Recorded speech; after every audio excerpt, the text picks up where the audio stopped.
این مشکلی دور و زمان کی گذرد؟ این درد و غمی خلق جهان کی گذرد؟ چند شام گذشت نرسید صبح امید،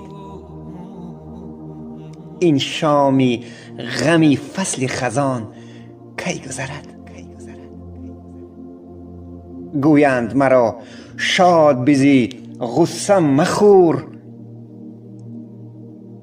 به شادی دل لقمه نان کی گذرد؟ مایوس نباش ره عمرت به 2 روز است، به غمز جهان عمر جوان کی گذرد؟